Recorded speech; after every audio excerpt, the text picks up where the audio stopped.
queria que vocês tentassem falar um pouco, como é que vocês enxergam, resgatando um pouco o que o Luiz comentou, como é que vocês enxergam a questão do Choosing Wisely, do Slow Medicine, exatamente no momento em que a gente está? Vamos usar até um contraponto bem objetivo, em que, se eu olho a mídia, eu tenho programas como o Bem-Estar, que incentivam a busca de exames, diagnósticos, tratamentos, e a gente está falando do canal aberto com maior audiência no Brasil, o momento da população brasileira, né, e o momento do médico que quer, nesse mar econômico, tentar se ressaltar de alguma forma, e aí ele vende o peixe dele atrelando tecnologia, atrelando... né, não estou falando nem do sistema privado, mas do médico como atuação em geral, que puxa a sua atuação para a intervenção o tempo todo, né? Se vende doença, a gente não vende saúde, esse que é o ponto. Como é que vocês avaliam, como é que vai ser a entrada, a penetração disso nesse nosso cenário? Então, uma questão assim, até interessante, ontem a gente teve uma cerimônia na USP, que foi o lançamento do projeto Slow Medicine no Brasil, só para falar que o pessoal do Bem-Estar estava lá entrevistando o Bob antes do... Então, assim, ao mesmo tempo que a gente tem essa questão de uma mídia ávida por novidades, a gente também, esse movimento de humanização, parece que está fazendo parte também de outras preocupações das pessoas. Então, eu acho que existe espaço na mídia para esse tipo de ideia. O evento, assim, um evento de medicina hospitalar, que abre com uma discussão a respeito da escolha sábia, com uma discussão a respeito de slow medicine, é uma coisa super interessante. Os hospitais, de certa forma, são considerados templos da fast medicine. É o lugar onde você vai fazer exames, onde você vai buscar tecnologia. Se no Congresso Brasileiro de Medicina Hospitalar você vem discutir questões como escolher melhor o que você vai fazer para o paciente, isso já mostra um novo paradigma que está se colocando. E assim, vou tentar ser sucinto, em relação à questão do médico, eu efetivamente gostaria de ter a solução para essa questão, mas definitivamente não tem. O que a gente tem procurado fazer é tornar essa filosofia, essa ideia de trabalho uma coisa mais prevalente. E que, assim, dentro da possibilidade que o indivíduo tem de trabalhar em medicina, na condição que ele trabalha, que ele consiga fazer com que esses conceitos, que são conceitos de ordem filosófica, perpassem a prática dele, sabe? Eu, às vezes, digo assim, que me perdoem se tiver algum ginecologista na plateia, mas quando o primeiro ginecologista não pedir o 15º ultrassom de tireoide para paciente saudável dele e se perguntar, será que ela precisa desse ultrassom de tireoide? Eu acho que a gente já vai estar chegando em algum lugar. Lucas, a gente vem conversando sobre isso há algum tempo. Eu acho que, em primeiro lugar, a gente tem que ver isso como algo natural, né? É natural da mente humana achar que fazer é melhor do que não fazer.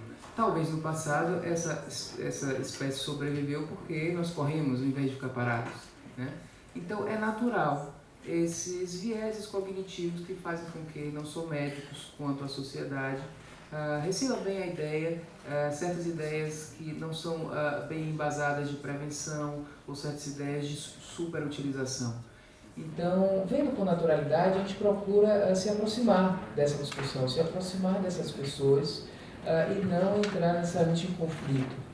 Porque eu acho que se a gente traz esse conceito como um conceito a ser discutido e não entrar em conflito, eu acho que a coisa vai evoluir de uma maneira mais favorável, né?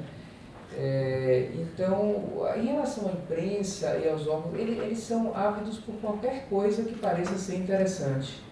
E eu acho que está se falando tanto essa coisa de fazer muito, muito, muito, que vai se tornar desinteressante. Se você botar dois programas do Bem-Estar, um versus o outro, um que fala lá o de sempre, todo dia para fazer tudo, e você lá falando o contrário, eu acho que depois que fizesse uma enquete assim do que a população gostou mais, ia gostar mais da sua fala, entendeu?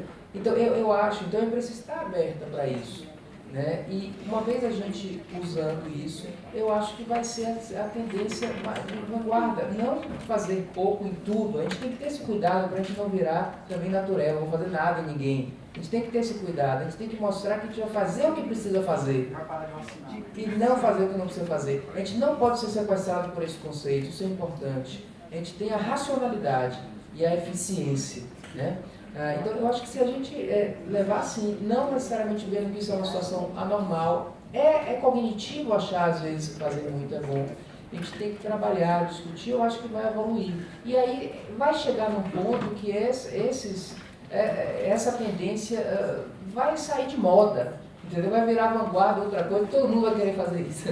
Essa é a minha tendência é do otimismo. O importante é a gente estar discutindo aqui. Aí a gente vai ter que inventar outra coisa para discutir interessante, porque isso vai ficar tão normal. I agree with what Louis said. I think that we should make our issues sexy, so that journals and television could think that can be used to sell their products. I'm sure that it's easier to go on television and say that people have to use more tests, to consume more drugs. Also because when you are invited on the television for this kind of talks, you are paid. So it's very lucrative to say that medicine could be, that mass is mass. But I think that something is going to change. The number of people here today and the people that I met in the last 2 years around Brazil, around the country, giving conferences, I think that this kind of idea is going to change. Unfortunately, what we're thinking is counterintuitive. So most of people think that the truth are the 7 poisons that I showed you before. So we have to be careful and to change that way of thinking. But I agree with Louis, that we have to change it slowly. I don't think that the prevention of breast cancer is a very good option. But I saw that in this month there is the Octubre Rosa. And so we cannot start from the beginning of November saying the prevention of breast cancer is useless. We must be slow and try to help people to understand step by step that medicine is very useful. Evidence-based medicine is the base of our knowledge, but that doing more is harming their own health. So we have to explain step by step. That's the reason why in Italy we started the project of working family physicians and patients together in order to change the paradigm of too much is always better. Thank you. Very good. Yes, question. Bom, o colega traduz do inglês para o português o do lado. Obrigado pelas palestras. Eu gostaria de fazer uma pergunta para o Luiz Cláudio. Meu nome é Maurício Carvalho, eu sou chefe do departamento de clínica médica do Hospital de Clínicas da Universidade Federal do Paraná. E lá, e você falou isso no começo da tua palestra, lá como aqui, eu acho que todo mundo, a maioria, se não todo mundo, a gente está afim de aceitar alguma coisa como essa. E até como via de um dos vídeos que foram mostrados ali, mostra que o padrão que a gente tem agora de guidelines é inadequado. Né? E a gente sabe muitas vezes como é que essas pessoas são convidadas para fazer os guidelines, e eu sou nefrologista, talvez em cardio esse resultado seja um pouco melhor. Em nefrologia, dos guidelines, quando a gente vê evidência, não passa de 10% a 15% realmente o que tem de evidência forte lá. Mas você falou em pensar fora da caixinha, eu vou me permitir ser crítico, né? Quer dizer, Primeira pergunta é qual que é a segurança nesse momento que a gente tem o movimento, o Choosing Wisely tem o quê? 2, 3 anos? 2, 3 anos? 2011, 2012. Ok. Qual que é a segurança que a gente tem até agora de eu pegar e largar esse padrão de guidelines e ir para o Choosing Wisely em termos de evidência? Existe algum resultado, seja ele em termo médico, em termo econômico, até agora? Quer dizer, onde é que a gente está nesse momento? E a segunda parte da pergunta, e você falou nisso também, quer dizer, que a gente tem que coletar dado, coletar resultado. Se já tem alguém coletando isso, o que a gente tem e como é que você pretende fazer isso? Obrigado, Maurício. Grandes reflexões. Então, a primeira pergunta sua, colocação, é muito importante, porque é importante dizer que Choosing Wisely não é da guideline, nem diretriz. Choosing Wisely é uma reflexão que vai, possivelmente, se der certo, influenciar diretrizes. Então, não é uma coisa que vai concorrer com a outra. Choosing Wisely é isso que a gente está fazendo aqui. A gente não está fazendo uma diretriz, a gente só está conversando. Choosing Wisely é uma conversa. Choosing Wisely talvez faça com que haja uma evolução cultural. E essa evolução cultural se espera que influencie as pessoas que estão fazendo diretrizes. Ok?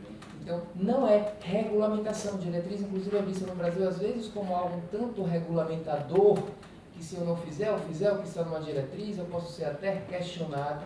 Choosing Wisely não tem nada disso. É algo puro. É uma conversa. Quando a gente faz, eu fiz no meu hospital, Choosing Wisely, no Hospital São Rafael, na Bahia, e a gente coloca lá, cada especialidade disse 2 coisas para não fazer. Aquilo não é uma proibição dos médicos não fazerem. Então, esse é um conceito importante. Né? Choosing Wisely é uma reflexão. Diretrizes e guidelines vão continuar existindo, porém, talvez, de uma maneira mais embasada em evidência, de uma maneira mais racional. Segunda coisa, em relação a mensurar. Se Choosing Wisely não é uma recomendação, não tem por que mensurar o impacto em redução de utilização. O que a gente deve tentar mensurar talvez seja o impacto em mudança cultural. Isso a gente está fazendo, você vai ver a doutora Marta Menezes da Bahia apresentando alguns dados. Na Escola Baiana de Medicina, e até, Lucas, é uma coisa que também a gente tem que começar de baixo para essa mudança cultural, né? Começar com os alunos, começar falando isso. A gente está fazendo Choosing Wisely na Escola Baiana de Medicina e Saúde Pública. Os professores e alunos estão fazendo a lista. E a gente está colhendo percepção dos estudantes e a gente vai colher essa percepção depois. Então, o que a gente deve medir em Choosing Wisely é a percepção a respeito do paradigma. Mais do que se eu reduzir ou não o procedimento. Eu acho que, eu quando falei em medir no início, eu acho que se a gente tem que medir também, é medir superutilização antes. Mas não esperar que uma campanha de Choosing Wisely reduza a superutilização de uma maneira mais imediatista. Porque isso é uma mudança cultural de muito tempo. Eu acho que daqui a 10 anos a gente vai estar, o 15, numa situação bem diferente do que hoje. Eu não espero que daqui a 1 ano ou 2, depois de uma recomendação de Choosing Wisely, a coisa mude, porque é uma questão cultural. Eu imagino, eu sou otimista, que daqui a uns 15 anos, quem estiver, não vai ter mais aquelas pessoas sendo recomendadas pelo bem-estar, porque já vão estar obsoletas essas pessoas.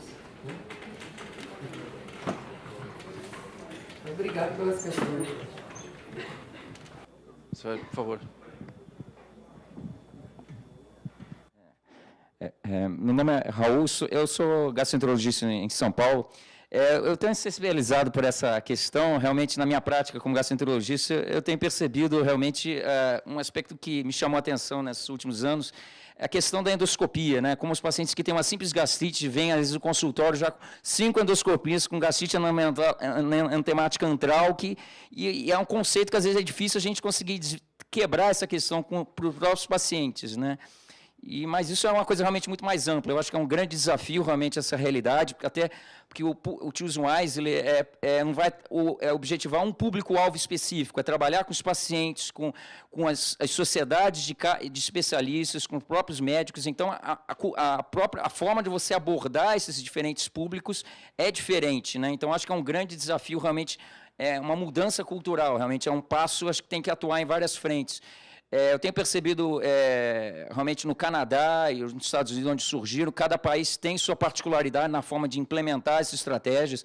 Eu acho que, por exemplo, no Canadá, eu acho que eles já criaram um dia de fazer isso, eles têm se aproximado também das próprias faculdades, criaram também diretrizes voltadas também para os acadêmicos de medicina, que eu acho que também é outro grupo que deve ser sensibilizado desde cedo para essa prática. Então, acho que é um grande desafio. Não sei se aqui no Brasil o envolvimento da AMB e da ABEM talvez seja uma estratégia de ampliar, a gente alcançar um universo mais amplo no nosso meio, né? Não sei quais seriam as melhores estratégias para a gente usar os exemplos de outros países, como também na Europa, de a gente ampliar isso no nosso meio, né? É interessante que a primeira vez que eu ouvi falar de Choosing Wisely foi na palestra do Dr. Marco Bob o ano passado no Sírio Libanês, em São Paulo. Depois de um ano para cá, hoje eu conheço um número enorme de pessoas e movimentos que estão se incorporando a essa ideia. Então, acho que a coisa está tomando um corpo e esse evento de hoje simboliza o primeiro encontro científico brasileiro Choosing Wisely. A gente tem mais de 100 pessoas aqui. Então, esse conceito está se disseminando. Boa tarde. Meu nome é Luiz Carlos, eu sou de Mogi das Cruzes, São Paulo. Sou diretor de um hospital, que é um hospital escola, praticamente, e afiliado à Unifesp, Universidade de São Paulo.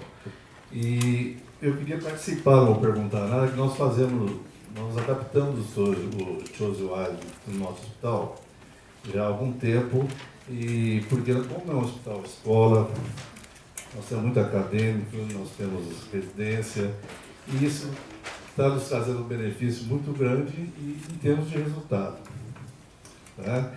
Nós massificamos o Choosing Wisely dentro do hospital. Nós fizemos palestras, todos os folders, todos os folhetos, toda solicitação de exames, nós temos fala da campanha do Choosing Wisely, mostramos, fizemos algumas semanas de campanha mostrando que o Choosing Wisely internacional, os objetivos, as propostas, as listas, todos os Choosing Wisely. Fizemos, depois disso, pesquisa. As nossas pesquisas não são, as respostas dos nossos médicos não são diferentes do que foi feito lá fora. Então, eu acho que é o caminho ideal. Nós fazemos tanto no hospital como no ambulatório que nós temos, que é o AMI, e a gente tem tido resultado. Fácil não é, isso tem que ser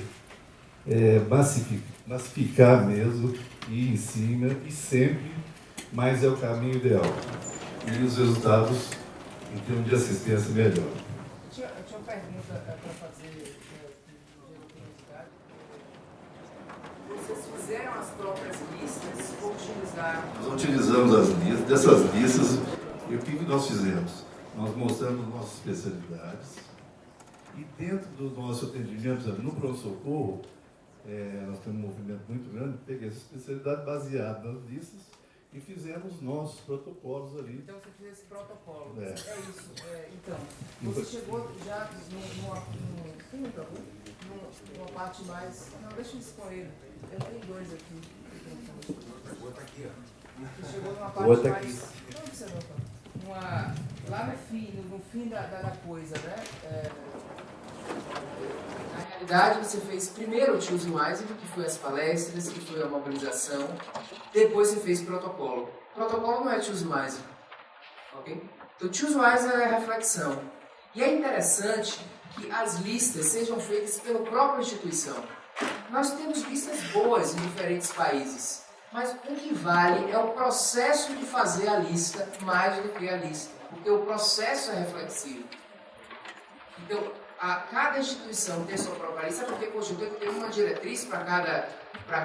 Não é que não precisa de uma diretriz para cada país, quanto mais para cada hospital. Mas por que no Choosing Wisely é interessante que tenha? Pelo processo de fazer, pela coisa. Então o Choosing Wisely lança ali algumas recomendações do que não fazer, mas aquilo ali também, idealmente, não deve ser visto como um protocolo. Eu já vivenciei isso, às vezes até confusão um pouco do indivíduo. É para estar para não fazer isso. Mas eu não posso botar hoje no protocolo por uma questão até social. Entendeu? Se eu fosse fazer um choose wisely da abordagem do paciente doutorado na emergência, eu ia escrever coisas para não fazer que talvez do ponto de vista de segurança perceptível não dê para conviver com aquilo. Uma primeira troponina feita e etc. Eu dou alta ao paciente de uma maneira mais rápida.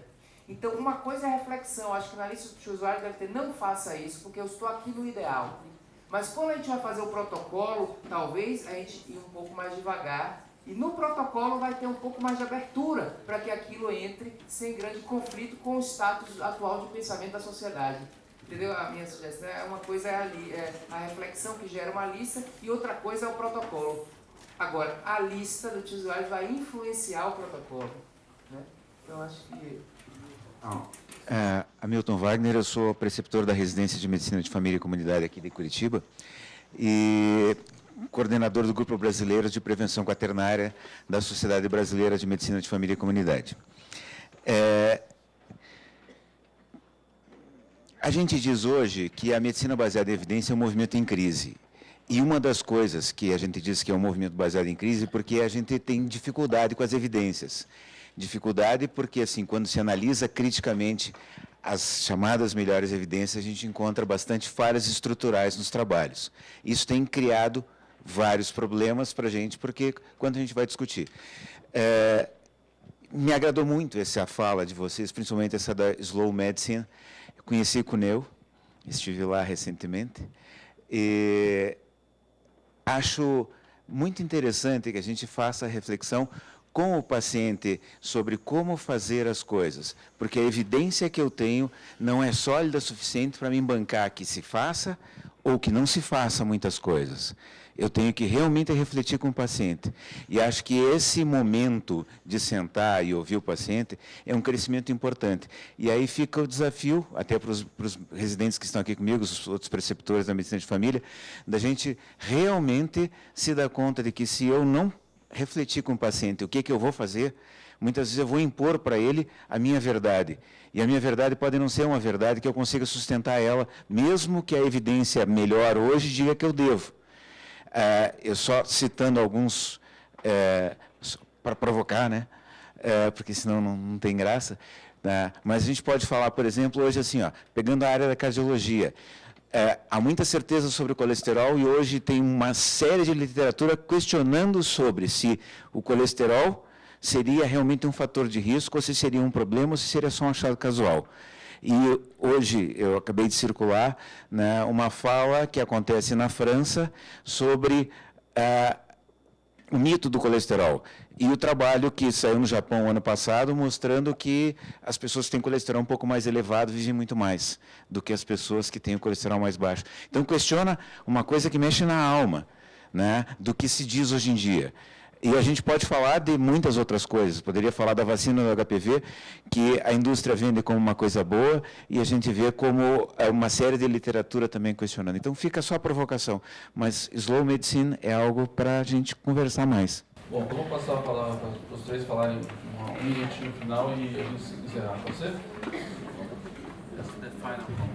Eu acho que a gente tem que propor, e aí o Slow, né? O Slow vem com uma análise devagar do que é medicina baseada em evidências. A gente tem que ter cuidado de não aceitar argumentos pífios contra coisas que são bem basadas cientificamente. Nós temos que ter a humildade de entender que a boa parte das evidências elas não são definitivas, elas não são de boa qualidade e que as nossas afirmações, se estatina funciona ou não, devem ser baseadas em evidências de boa qualidade. Se vocês quiserem saber um pouco sobre isso, amanhã eu vou falar isso, um pouco de que a gente tem que ter esse cuidado de não demonizar coisas bem basadas cientificamente, não sequestrar o conceito de slow medicine ou de choosing wisely para um conceito de não vou fazer, mesmo que isso seja comprovado cientificamente. Segunda coisa é o que é medicina baseada em evidência, e aí a gente precisa de slow medicine para entender o que é. Às vezes o pensamento é tão rápido que se faz uma caricatura de medicina baseada em evidências, que nunca foi isso, que é medicina copiada de artigo científico. artigo científico, mesmo os de boa qualidade, não servem para nos dizer o que fazer. Porque aí seria medicina baseada em receita de bolo. Seria como se o artigo fosse uma receita que eu vou usar sempre em todo mundo. Trabalho científico serve para criar um conceito verdadeiro. E esse conceito vai me nortear na decisão individual. Portanto, o grande princípio da medicina baseada em evidência é da complementaridade entre o norte científico e a individualização, o julgamento clínico. Agora, nós não podemos usar um julgamento para demonizar um norte científico que já está bem estabelecido. Isso a gente tem que ter cuidado. Então, cuidado para a gente não caricaturar a medicina baseada em evidências como se isso fosse medicina baseada em receita de bolo. Eu estava pensando, quando eu pensei em ter uma tradução para Slow Medicine, eu pensei no primeiro momento em medicina reflexiva. E eu acho que é exatamente isso. A gente traduziu para medicina sem pressa porque ela fala um pouco mais próximo do conceito de Slow Medicine. Mas eu acho que, basicamente, quando a gente quer escolher com sabedoria, a gente precisa parar e pensar. Uma situação clínica, às vezes, complicada, às vezes você precisa dar 2 passos atrás, olhar melhor o panorama para poder tomar a decisão adequada. Então, eu acho que a Slow Medicine é uma forma muito interessante de facilitar e organizar e sistematizar uma forma de ver a prática médica. E o Choosing Wisely, sem dúvida, é um instrumento privilegiadíssimo para que a gente possa se utilizar da tecnologia, que é uma questão essencial da prática médica hoje, de uma maneira apropriada e adequada. Mais do que nunca, eu acho que as palavras que nós importamos da Itália, sóbria, respeitosa e justa, são absolutamente a mesma questão. Escolher com sabedoria e fazer isso de uma maneira mais cautelosa, um pouco mais lenta. Só pegar o gancho, eu estava refletindo, enquanto você estava falando, e também um pouco antes, que na verdade o Slow Medicine está abarcando o Choosing Wisely, mas na verdade devia ser o contrário. Como você falou, Slow Medicine é um instrumento, pensar devagar, assim como a medicina baseada em evidências é um instrumento. Os dois são instrumentos para uma coisa maior que a escolha sábia. E a escolha sábia não é só não fazer. A escolha sábia é fazer também quando tem que fazer. Eu acho que o final é a escolha sábia. E medicina baseada em evidências, Slow Medicine, é instrumento. Devia ser. Only one short comment. I think I agree with the last interview that we can change the paradigm only if we work with patient and citizen. As physician, we cannot work by ourselves. So the real new paradigm that Slow Medicine launched here is that we have to choose with them a different way of practicing medicine. So, thank you very much. Welcome. And vamos ter a próxima apresentação. Obrigado por todos e continuamos conversando aqui.